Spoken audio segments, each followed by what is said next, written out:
माझ्याकडे आहे पुण्यातला सगळ्यात पहिला कॅननचा R6 Mark III जो मी जस्ट आता अनबॉक्स केलेला आहे आणि हा एक टोटली हायब्रिड कॅमेरा आहे जो स्पेशली फिल्म मेकर्स आणि फोटोग्राफरसाठी बनलेला आहे विथ 32.5 मेगापिक्सल्स.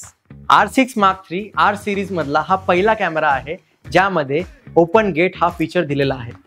सोबतच तुम्ही याच्यामध्ये रेकॉर्ड करू शकता 7K रॉ इन 12 बीट्स आणि आपण 4K रेकॉर्ड करू शकतो तेही 120 FPS मध्ये विथ ऑडिओ, त्यासोबतच फुल HD 180p पर्यंत. तुम्ही जर एक ॲक्शन फोटोग्राफर असाल किंवा एक वेडिंग फोटोग्राफर असाल तर मुवमेंट मिस जर तुम्हाला करायचे नसतील तर R6 Mark III मध्ये तुम्ही हाय स्पीड कंटिन्युअस मध्ये 40 फ्रेम्स पर सेकंड कंटिन्युअस फोटोज रेकॉर्ड करू शकता. मित्रांनो, तुम्हाला जर सब्जेक्टला लॉस्ट नसेल होऊ द्यायचं म्हणजेच ऑटो फोकसिंग कंटिन्युअस ट्रॅक करायचं असेल तर R6 Mark III मध्ये एक भयानक फीचर आहे तो म्हणजे पीपल प्रायोरिटी. ह्या फीचरमध्ये तुम्ही एकासोबत 10 लोकांचे फेस रजिस्टर करू शकता आणि कितीही गर्दीमध्ये जर ते पीपल्स तुम्हाला दिसतील तर आपला कॅमेरा ऑटोमॅटिक त्यांना फोकस करणार आणि कंटिन्यू ट्रॅक करणार. R6 Mark III मध्ये इन बॉडी इमेज स्टेबिलायझेशन भरपूर चांगला इम्प्रूव्ह केलेला आहे जो की 8.5 स्टॉप पर्यंत आहे. इट मीन्स तुम्ही कितीही ॲक्शनमध्ये जर शूट करत असाल तर याचं स्टेबिलायझेशन एवढं स्ट्रॉंग आहे की तुम्हाला गिम्बल खूप रेअरली यूज करावं लागणार आहे. आणि एक खूप महत्त्वाचा अपडेट जो खूप गरजेचा होता तो म्हणजे HDMI port.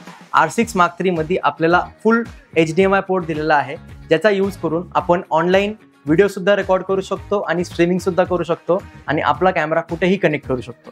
R6 Mark III मध्ये आपल्याला आता भेटत आहे CF एक्सप्रेस स्लॉट ज्याचा यूज करून तुम्ही तुमच्या कॅमेराचा परफॉर्मन्स खूप बूस्ट करू शकता आणि तुमच्या कॅमेराला एकदम स्मूथली यूज करू शकता. मित्रांनो, मला नाही वाटत की हा कॅमेरा आल्यानंतर तुम्हाला खूप जास्त गिम्बल यूज करायची गरज लागणार आहे, कारण की ह्या कॅमेरामधला सगळ्यात आवडता माझा फीचर सब्जेक्ट ट्रॅकिंग IS.